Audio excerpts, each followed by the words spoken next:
So given question में आपका location दिया हुआ है, मैक्सिमम दिया हुआ है और अवेलेबल दिया हुआ है. So first we need to find out the need matrix. Need matrix will be equal to maximum minus allocation.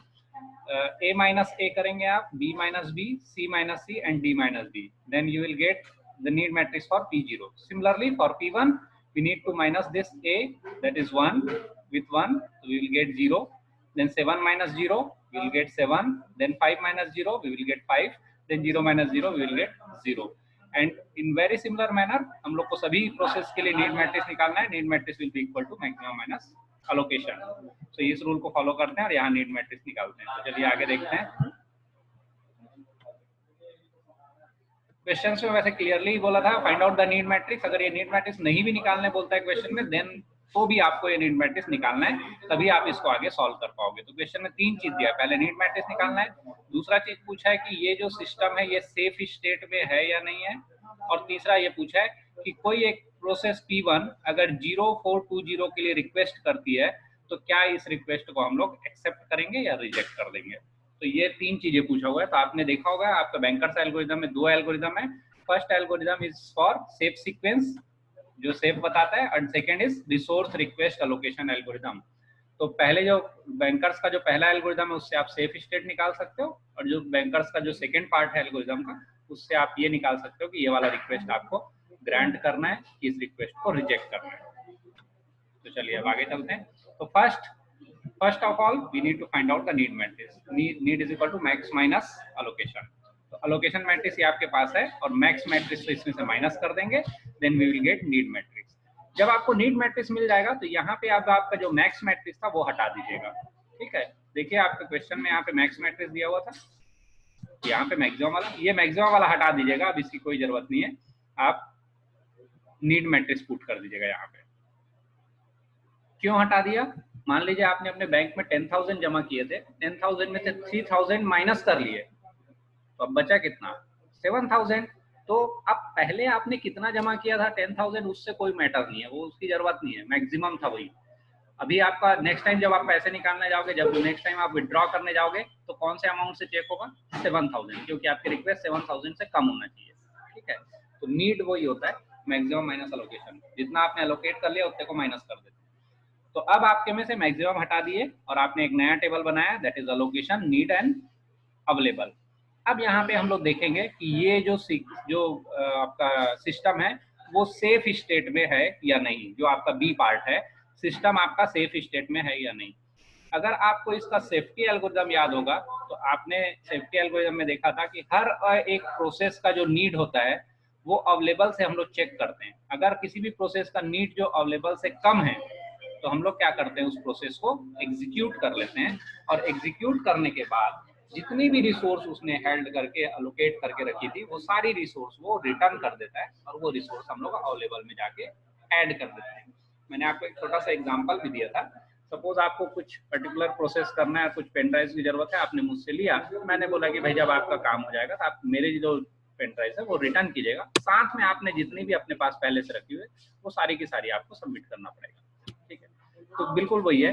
Process जब एग्जीक्यूट होने पे चलता है तो आपका जो अवेलेबल रिसोर्स होता है उससे हम लोग चेक करते हैं नीड अगर अवेलेबल से कम है तो उस प्रोसेस को एग्जीक्यूट कर देते हैं, और एग्जीक्यूट करने के बाद कोई भी प्रोसेस अपनी सारी अलोकेटेड रिसोर्स को रिटर्न करता है, और वो अलोकेटेड रिसोर्स जा करके अवेलेबल में ऐड हो जाती है. तो चलिए यहाँ पे लिखा हुआ देखिए, available is equal to available plus allocation. तो प्रोसेस जब भी एग्जीक्यूट होगी तो जा करके उसमें ऐड हो जाएगा. तो चलिए आगे देखते हैं. वन बाय वन हमको चेक करना पड़ेगा. तो सबसे पहले हम लोग देखते हैं P0 प्रोसेस के लिए. P0 प्रोसेस को अगर आप देखें तो need of P0 process is, P0 को A का कुछ नहीं चाहिए, B टाइप का रिसोर्स भी नहीं चाहिए, C टाइप का रिसोर्स भी नहीं चाहिए, और D टाइप का भी रिसोर्स नहीं चाहिए.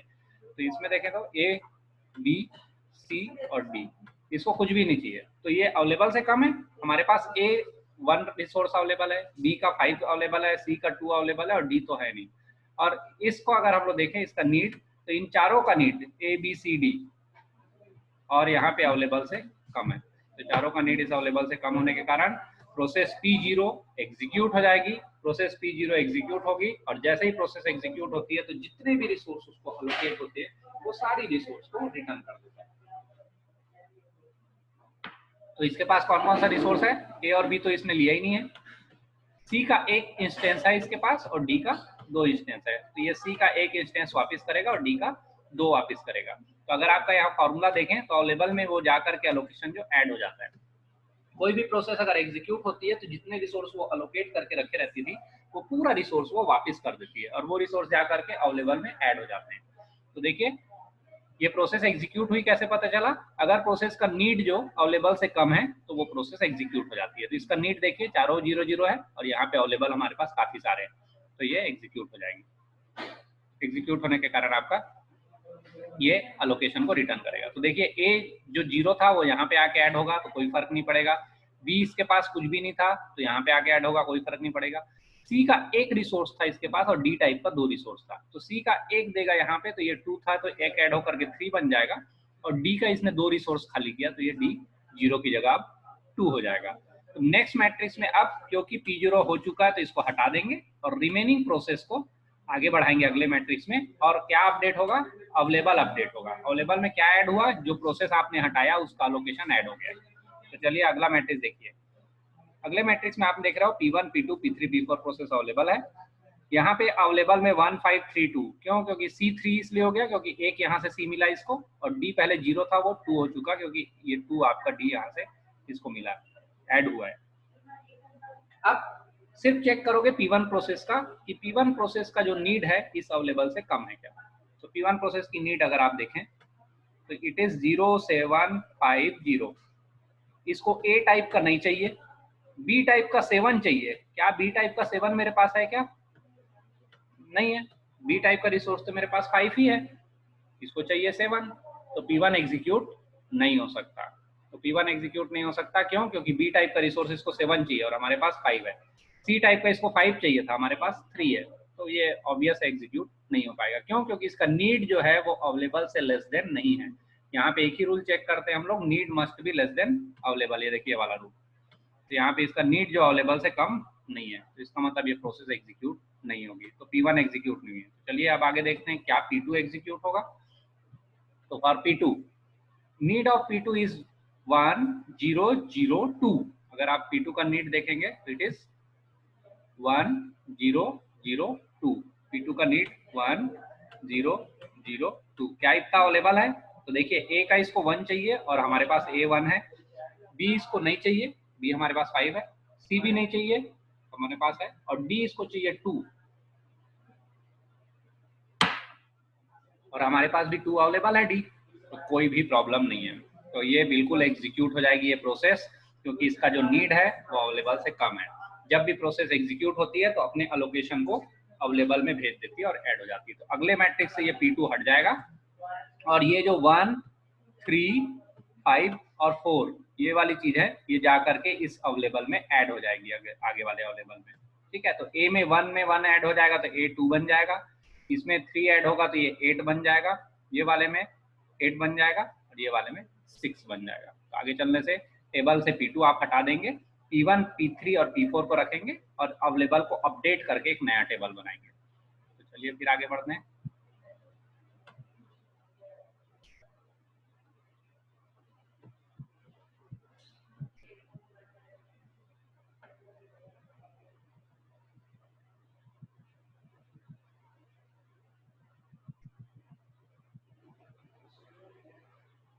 अब आपके पास देखिए आपका अवेलेबल अपडेट हो गया है, क्योंकि वहां से जो आया था उसको आपने ऐड कर दिया लोकेशन को इसमें, तो अवेलेबल आपका अपडेट हो गया उसके अकॉर्डिंग।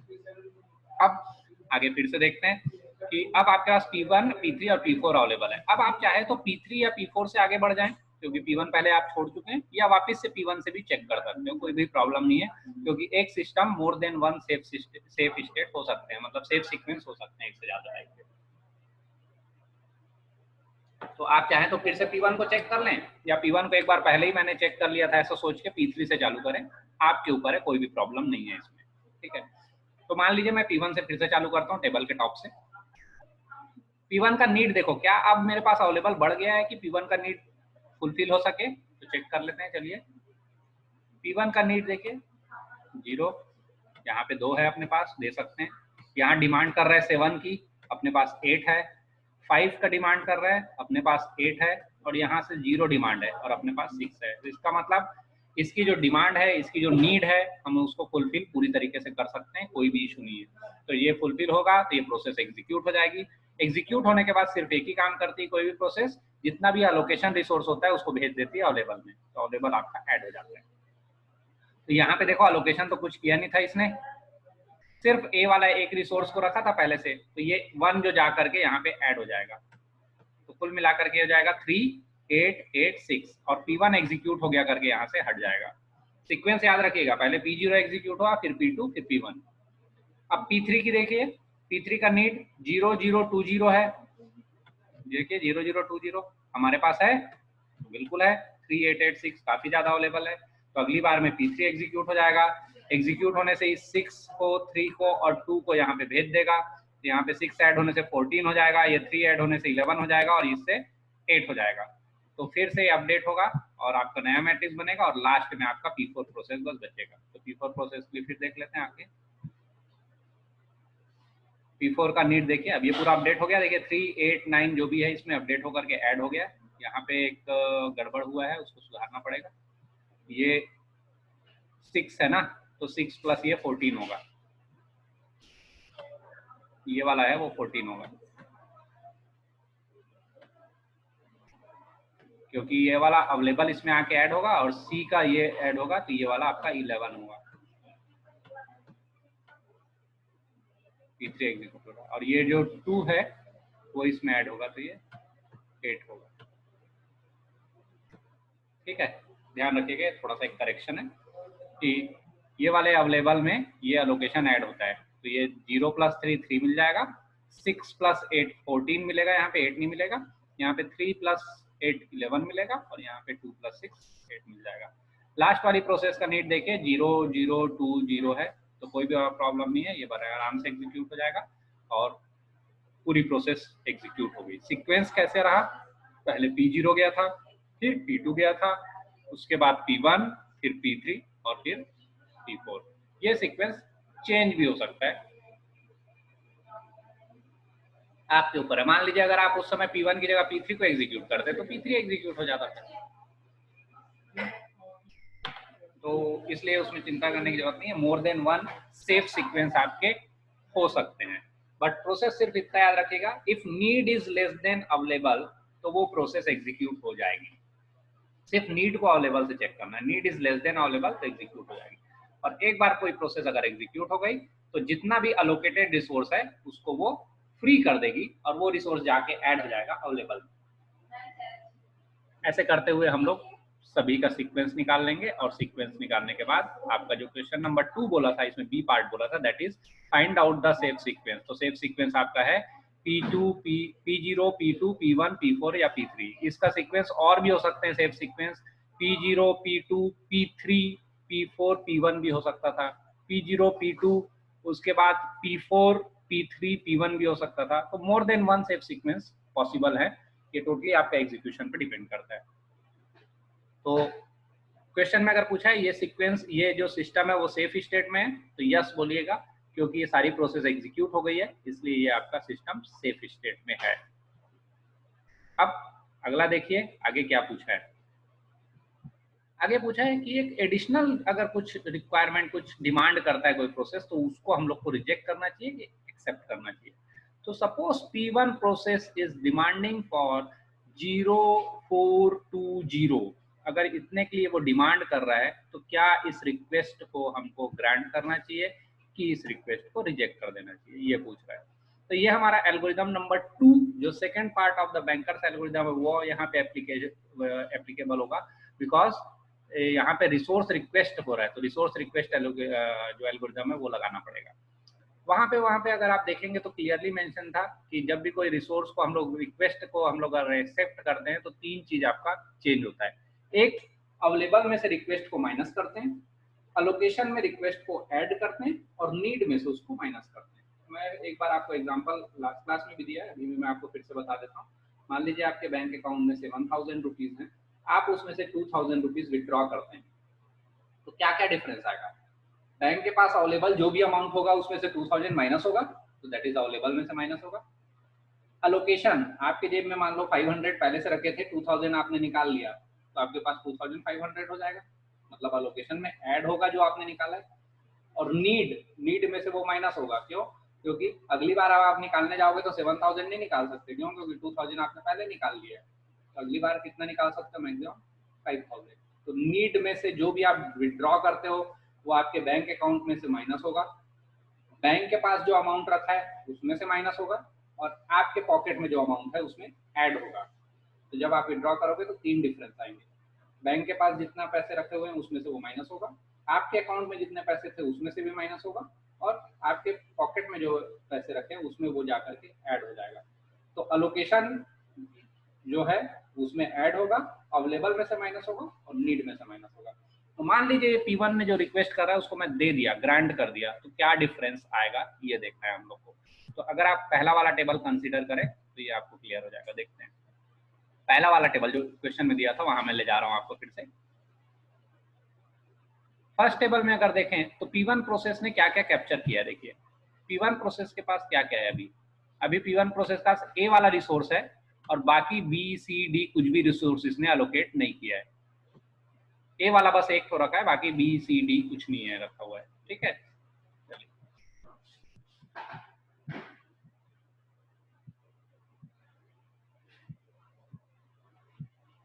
वापिस यहाँ पे आते हैं। अब इसने डिमांड क्या किया, इसने डिमांड किया है, इसने रिक्वेस्ट किया A वाला नहीं चाहिए, B का 4 और C का 2 चाहिए और D भी नहीं चाहिए। तो कुल मिलाकर के क्या चेंज होगा, A पहले से 1 रखा था ये, तो उसमें कोई चेंजेस नहीं। B और C में जो नहीं लिया था वो इसने डिमांड किया, B का मुझे 4 टाइप चाहिए और C मुझे 2 चाहिए, ये इसने डिमांड किया, और ये वाला 0। तो क्या चेंज हुआ इस टेबल में, सिर्फ P1 का अलोकेशन चेंज हुआ। जो अलोकेट था उसमें से इतना और अलोकेट कर दिया, इतना और आपने ऐड कर दिया।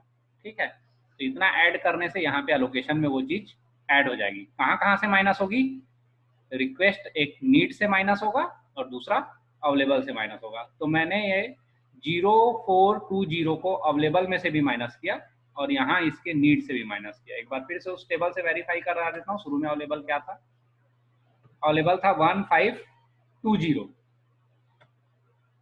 वैसे यहाँ पे 1750 इसका मैक्सिमम जो था, नहीं नीड था, जो नीड यहाँ देख लेते हैं 0750 है ना, ये इसका नीड था, और यहाँ पे अगर देखें तो 1520 अवेलेबल था। तो इन दोनों में से वो चीज माइनस होगी।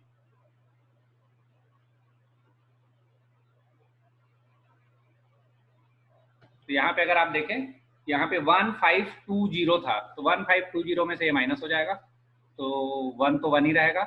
5 में से 4 माइनस हो जाएगा तो 1 बन जाएगा, 2 में से 2 माइनस हो जाएगा तो 0 हो जाएगा, और 0 में से 0 तो 0। तो अवेलेबल में से इस चीज को माइनस कर दिया मैंने, और सिमिलरली यहाँ नीड में से भी उसको माइनस कर दिया।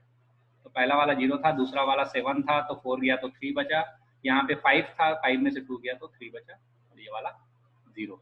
तो 3 चेंजेस, अलोकेशन में जो भी चीज पूछा है उसको ऐड कर दिए, नीड में से इसको माइनस कर दिए, और अवेलेबल में से इसको माइनस कर दिए।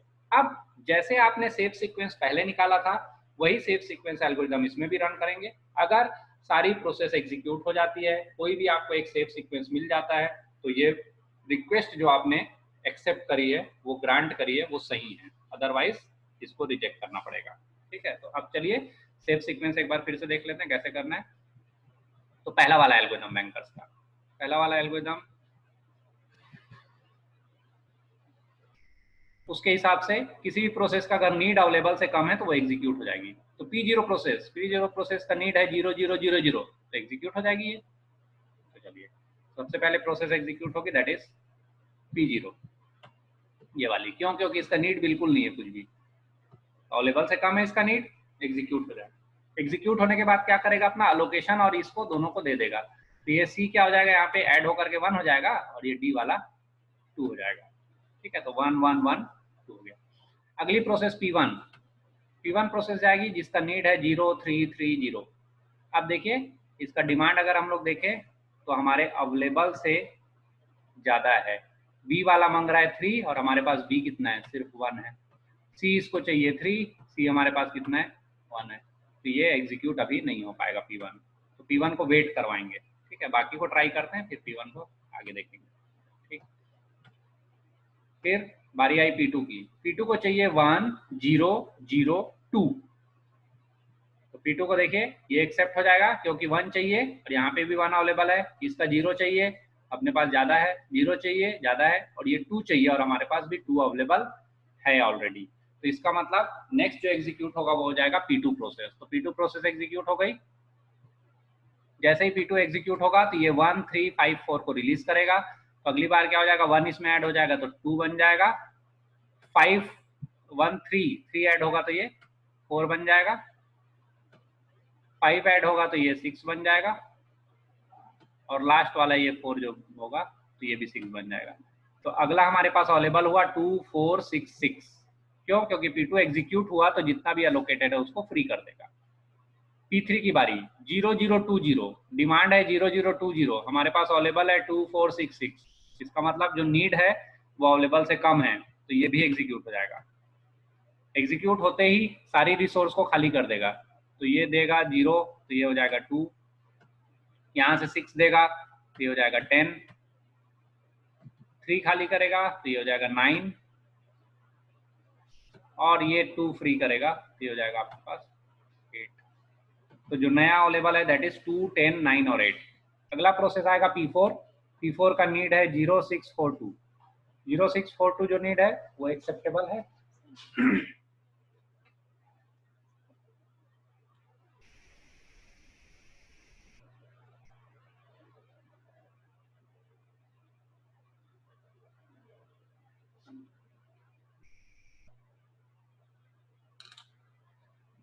तो नेक्स्ट वाला जो है वो एक्सेप्टेबल है, तो बिल्कुल एक्सेप्टेबल है। देखिए क्योंकि इसमें नीड है 0642। 0642 मतलब आपको यहाँ पे अवेलेबल 2 है, यहाँ पे 6 की जगह 10 है, यहाँ पे 4 की जगह 9 है, और ये 2 की जगह 8 है। तो एक्सेप्टेबल है, तो एग्जीक्यूट होगा। एग्जीक्यूट होने के बाद ये 0014 रिटर्न करेगा। तो यहाँ पे आपको मिल जाएगा 2 10, और ये 1 ऐड हो जाएगा, ये C का 1 जो ऐड हो जाएगा 1, तो ये 9 की जगह अब हो जाएगा 10, और लास्ट वाला जो है 4 वो भी ऐड होगा, ये हो जाएगा 12। तो फाइनली अब P1 के पास वापस जाएंगे। तो P1 प्रोसेस को अगर आप देखें, अब इसका नीड है 0330, और हमारे पास अवेलेबल है 2 10 10 12। कुल मिलाकर के ये प्रोसेस भी अब पूरी तरीके से एग्जीक्यूट हो जाएगी, क्योंकि अब सारी प्रोसेस, ये रिक्वेस्ट को मैंने एक्सेप्ट किया, उसके बाद भी सारी प्रोसेस पूरी तरीके से एग्जीक्यूट हो गई, इसलिए हम लोग बोलेंगे कि ये रिक्वेस्ट को आप ग्रांट कर सकते हो, इसमें कोई भी इशू नहीं आएगा, सिस्टम आपका सेफ में ही रहेगा। तो ये जो होता है रिसोर्स अलोकेशन, और पहला जो आपने चलाया था दो सेफ्टी एल्गोरिथम। तो ये बैंकर्स एल्गोरिथम के दो पार्ट हैं।